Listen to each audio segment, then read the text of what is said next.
Thank you for these warm words. Welcome. Thank you for coming. I'm glad to see this much interest.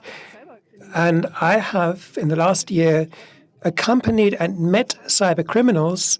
And I think that through these observations, I could learn a lot of things that many people don't really get to learn. And it started, or finished rather, a few weeks ago, only when Europol gave me a call. So there was a security as a service number.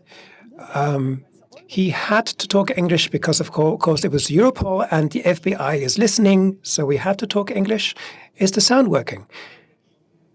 It is for this interpreter. Didn't you hear anything yet? Did you hear anything? Yes, people in the audience reply. Okay. Yeah, I don't have to start from the beginning. Okay.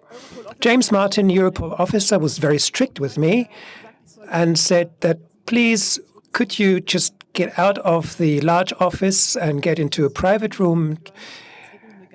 Because it was a very hot thing that he was going to talk about. My car was found at the outskirts of Berlin, full of blood, damaged, and it was rented with payments from my bank account. There was money laundering going on from my bank account, and he was strict asking me what I knew of this. She thought that I was the culprit behind all these awful things, the one that maybe committed the murder that caused all this blood to appear in the car. He had to block my ID and my credit cards. I would not be able to go anywhere. Of course, I knew that this wasn't a real Europol call because friends and acquaintances had received calls like this. I knew it was a scam. These are criminals that, as we will see, try to get your money off you. But my friends had simply put down the phone, and I was so interested to hear how this would continue, and I was so happy to receive this call. So I played along. I was quite creative. I invented a child in kindergarten. I had to invent my ID card number, details, the money on my bank account. I invented all that. And yeah, we spent a whole hour talking. Of course, the caller did not know that I was just in the process of writing a book on cybercriminals. It's not going to be out soon, so the advertising block will only be next year. So I was writing about social engineering, the process when people try to convince you into doing things that you are not going to do normally, such as transferring money to someone else. And that's where it ended up pretty soon.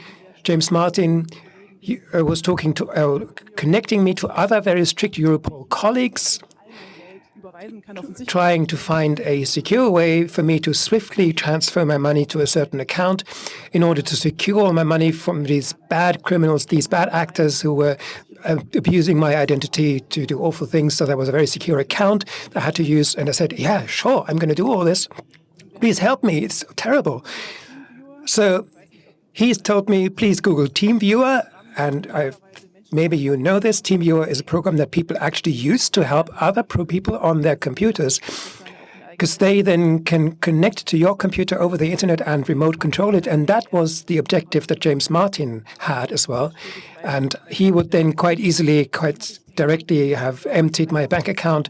So I pretended there were problems. I had forgotten my password and stuff. And he went to all kinds of hoops to think of ways I could remember my passwords. There was my husband, but I wasn't allowed to talk to my husband because the Europol person didn't know who the real culprit would be. So I was not supposed to talk about with anyone. Very clever in the end. If I don't talk to anyone, nobody will make me aware of the criminal intent behind this call. And then he said, well, surely you have a child. Yes, but that child is in the kindergarten. Okay, we could then say that my child was playing with the computer. That would be a way of claiming my admin password. We had all other kinds of ideas. I could install a software on my iPhone for them to help me to transfer this money into a secure account. And I was really impressed. I had been doing a lot of research, and it was impressive how creative these people are and how relentless. If you start believing it really works and you go along. I had been doing the research. I was the wrong victim. But later I talked to a victim who lost 32,497 euros to the same attackers. And she said that she was so much ingested into their world. The whole thing sounded correct in the end. And she had been working with these people for 2 days to get all the money transferred. And these amounts of money and a whole lot of more damage socially is created because these attackers always find a gap. It is a psychological back gap in this case. These people were psychologically educated, clearly. They knew how to put me under stress with all this blood and the car being damaged and all these terrible crimes, telling me under what kind of threats I would be, threatening me from blocking the ID card and all these kind of things. And I had 3 instances of contact with cybercriminals, all from, as it were, Europol, using the psychological gap, where you really have to be aware, and it's very dangerous to say the problem is the human and the human psyche that is being exploited. But if you know about these things, then the first step to get protected is that. The second contact I had was a typical so-called CADA, someone who knew about bank cards, who forges bank cards and steals the corresponding data. He was actually caught in 2010 with a large gang. The news was that it was the largest, the most massive identity theft in history that they had been conducting. He's called Pavlovich, and he had been spending 10 years in Russian jail, but he's still being sought by the FBI because the FBI is not going to accept the jail sentence in not Russia but Belarus. The interpreter got that wrong. And when he went to Belarus and checked into a hotel, he was actually caught because the Interpol was on them there. And the gap that is being exploited here is the bad security of online shops. And then also there is a third cybercriminal that in recent times I've had extensive communication with, only remotely though. This person stayed a phantom for me. He was hacked by a security researcher called Benoit Orcel, and this researcher gave me all the files, hundreds of files, but a small section only. You can't read the details. I've distorted them. These are real data from real people, lots of bank statements from mostly German customers, which made it interesting for us. And Baksu, which is the name that Benoit gave this hacker, we don't know much about him. He lives in Ukraine and he specializes in German banks. And in my research, I have seen hundreds of websites, hundreds of German bank websites forged, and I've seen hundreds of bank statements by real customers who I researched and contacted to complete the research. And another part of this leak, I think I can call it a leak, were these chat histories in Russian and Ukrainian, hard for me to understand, in a hacker slang too. So even native speakers have their problems understanding what these chats actually mean. So I evaluated these to find out how does Baksu, this criminal, act, and he is active to this day. Benoit, the security researcher, says he's been watching him for years on the net, how he is getting more professional, how his weapons, his armaments are changing, and he's active until this day. And using this example, you can quite easily see how he operates.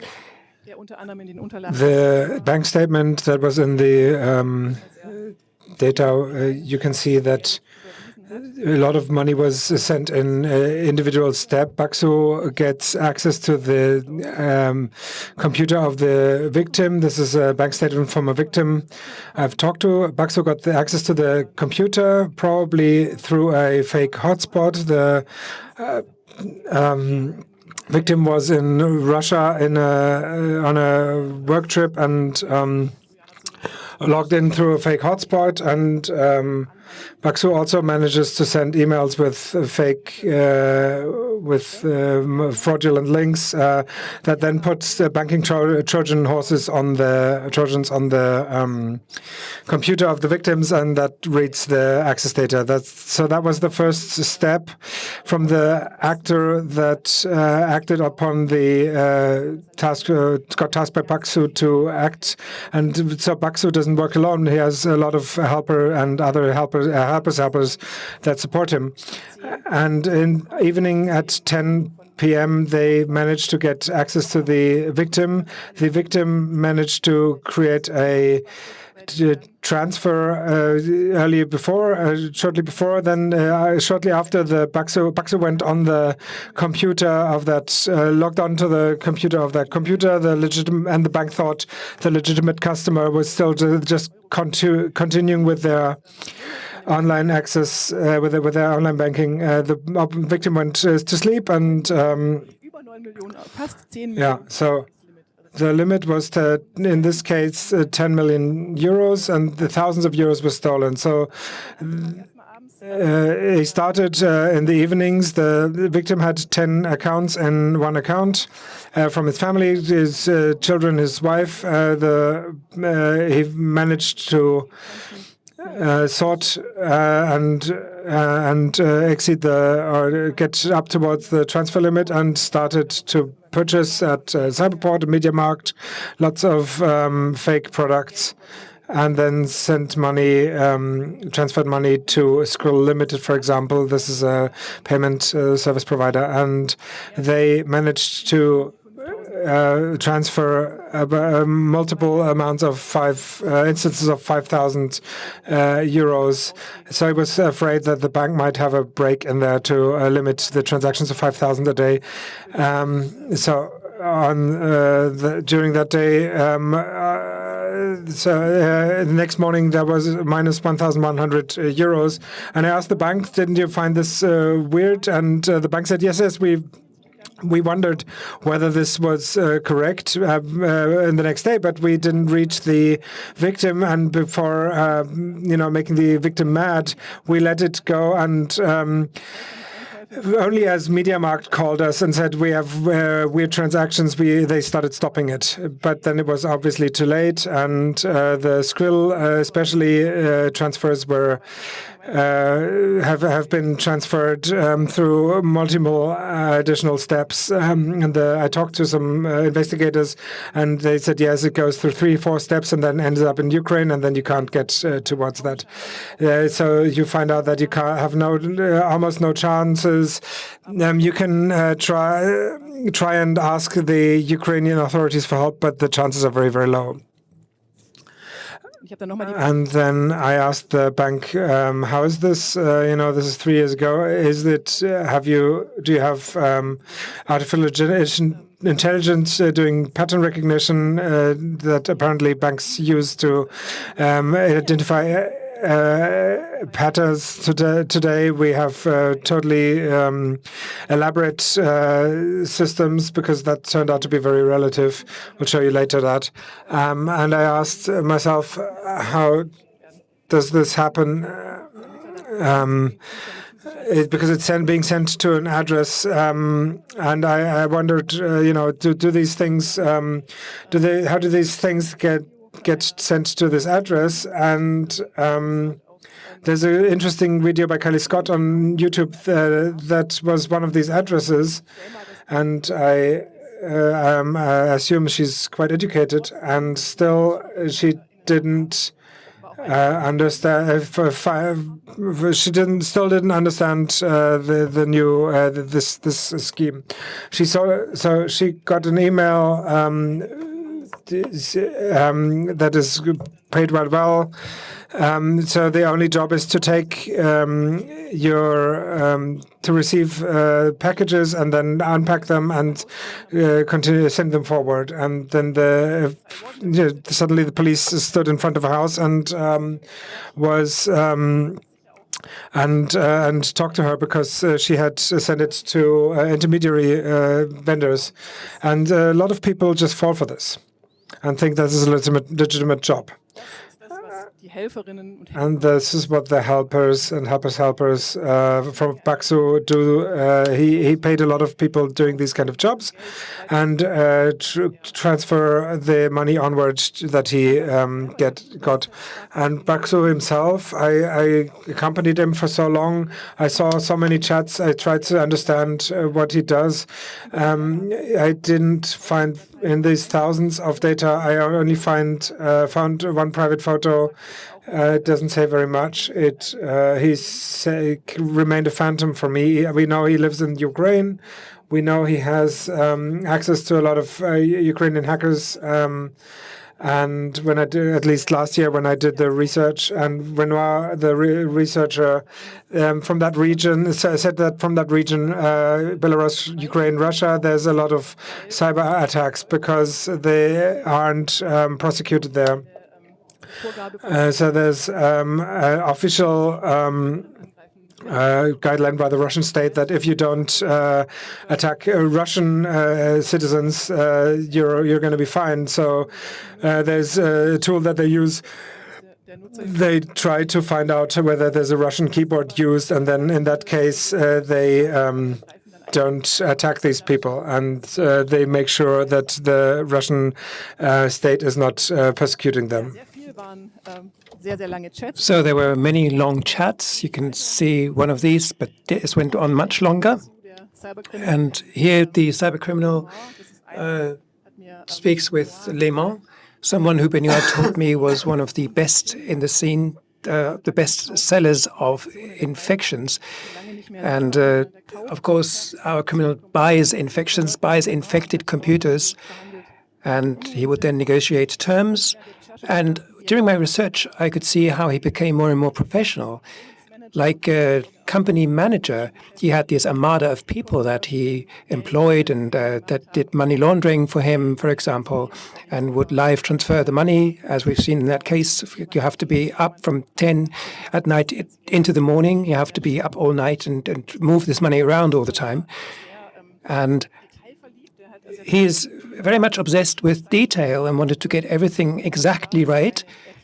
He actually made these small explainer videos for his helpers because it's not that easy to understand how a German bank operates. So he produced a video telling them how the international bank account number he would send them is to be used.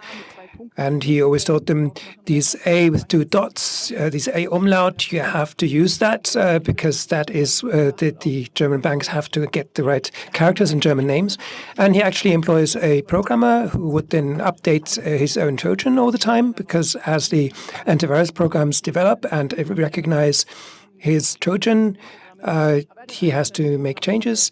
But the programmer that did all this was always able to escape these protections. And what I found very impressive, he actually was very good at faking websites or buying very well faked websites. I've seen a few of those, such as this one from a German bank that really looked very authentic. And on top of that, he actually circumvented the two-factor authorization. This is the website of a German bank, Ding. And as you may know, if you are to start a bank transfer, the banks always demand a second factor, a TAN, a transaction number, a PIN, there is a text message or an extra app. And that, of course, is a problem for these cybercriminals, because how do you actually get to this second factor? So the criminal actually built his own app telling people how to download it, and the clueless customers would then install a spying app on their phones, which was purported to be the second factor, but actually gave the attackers access to their phones. That's a very advanced way of conducting cybercrime, very detailed. And you see that the orthography is correct, the grammar is correct, maybe the style is a bit stilted, but many people will fall for this. And the question then is, how does the money then move on?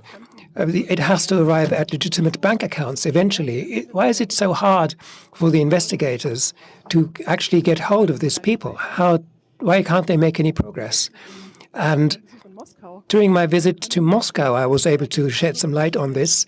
This is Sergei Pavlovich, the cybercriminal that we've talked about before. He spent 10 years in a Belarusian jail, and he's now cleaning the sign for his YouTube channel called People Pro in Russian. So it's about professionals that he interviews, because now he presents himself as the good guy. He is no longer living off cybercrime. He is living off YouTube from the advertising revenue.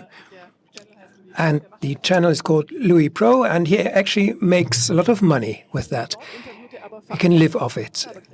But, of course, he interviews cybercriminals there, and this is what makes this show so successful, because these people give valuable tips to the next generation of cybercriminals who watch the YouTube channel, and on that day, he interviewed a money launderer, and I asked Sergei to understand how this kind of movement has become so strong that he was a part of before he went to jail for 10 years. Why is it growing so much these days? Benoit, the French security researcher, told me that they can't keep up.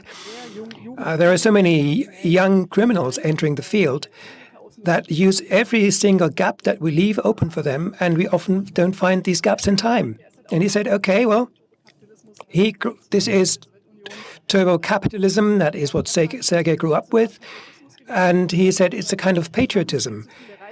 He thought there were too many rich Europeans and Americans, and they were too poor. And that was his way of escaping poverty. Of course, that is no excuse at all, but an interesting explanation about how this phenomenon has become so strong. As a youth, he already learned how to steal credit card details from online shops that were badly secured. And you know that to these days, these shops often are badly secured. People use bad passwords, weak passwords. He then used raw plastic cards for credit cards, learned how to print on them so that they would look very real, and he would spend other people's money that way. These are the two yellow chairs that he uses to interview his guests for his YouTube show. And he, as I said, interviewed an experienced money launderer and bank card fraud. And Sergei himself said he doesn't know the name and he hasn't seen his face. He's wearing a mask. And this show, where his interview partners wear these masks, are particularly popular because, of course, these contain the most valuable tips. And he asked, how does it actually work these days? How does money laundering work? How do you make sure that your money mules, as you call them, the people that open accounts and accept the money and transfer it on, how do you make sure that these won't defraud you? Because these are people that want to make a buck too, and they have maybe certain pressures, and they know it's a delicate thing. How do you make sure that they don't take too much off you or anything off you? And he said, well, sometimes he asks people for direct access, or he has access to the mobile phone and would seize the mobile phone. And he was then asked about prices. How much is a fake bank card these days? It was about 60 euros. And there are insurances, by the way, to make sure that these fakes actually work. There is a money-back guarantee up to 50,000 rubles, 600 euros. You can buy a certain insurance for that, and if the card doesn't work, you will get a new one that way. Of course, that way it will always pay off, because as we've seen, there's quite a lot of money you can gain through these fake bank cards. And Benoit also told me that there are two tendencies here. There are the low-hanging fruits, where this armada of young people are scavenging, looking for bad passwords, exploiting the easy gaps. And then there is what he does, where he gets more and more sophisticated and uses the best fake websites. And at the end, when Baksu became more and more advanced, I saw that he used TrickBot, a provider of infected computers, and he could actually take a pic from a control panel. And there were millions of computers online at this point that were infected. And with one click, he was able to install his malware on that or spy on those.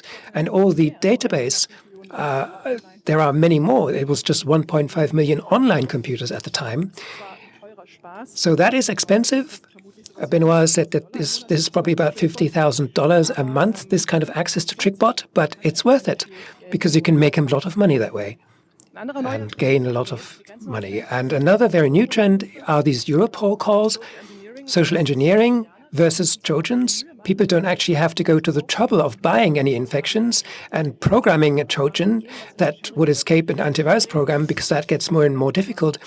You just trick the people, the victims, into doing it all themselves. And I talked to this victim, and she said she was just caught in the wrong moment. She was abroad. She received a plausible scenario, and she cooperated for 2 days, lost all this money. And Benoit says that these people are getting better and better at circumventing two-factor authentication. I wanted to know how this works, because that is what is supposed to make everything more secure, right? So on Twitter, I received this question recently. Maybe you've seen this maybe too, a blue badge support kind of query, where Twitter tells you that you have to defend your blue tick mark by logging in and answering a brief question. And again, there are quite sophisticated, quite well-known people who actually fell into this trap, because this looks very real. As you can see, you enter your real password, you use the two-factor authentication, but on the other hand, there is a hacker who actually enters what you enter into the real account at Twitter and then takes over that account. And this all led me to the question, what can we actually still do? If social engineering is becoming this sophisticated, what actually helps against attacks like this? The banks with all their AI are not that successful. I was doing research in Norway, and my bank account stopped working, in Ukraine. And my bank blocked my card because if you go into Ukraine or if your bank card travels to Ukraine, chances are so high that it is being stolen and exploited. So there is no way of securing that, securing yourself against it. And on the other hand, there is all this surveillance. I have to keep up with time, sorry. Die Überwachung am Arbeitsplatz. So the surveillance at the workspace stands against it, and that is what banks are doing more and more. I've also researched this. I checked UniCredit Bank, and it's called Hypovereinsbank in Germany. It's a sort of Credit Suisse, and they use software called Securonix, and with the pretense that, for example, to prevent insider threats. And so every movement of users like Kevin Milton here in this video are surveilled. And we are, an employee of UniCredit told me that they are surveilled every movement. So in this video, the employee goes to his boss, gets a bad review, and then he ends up in the list of disgruntled employees, and then he Googles how he can. Then he Googles how he can get a new job, and then that is being surveilled, and he ends up in the list of for outliers because he has used data that nobody in his group never uses. But in this example, it's in this case everything is suspicious. Then he comes too late to work, and then he steals data. I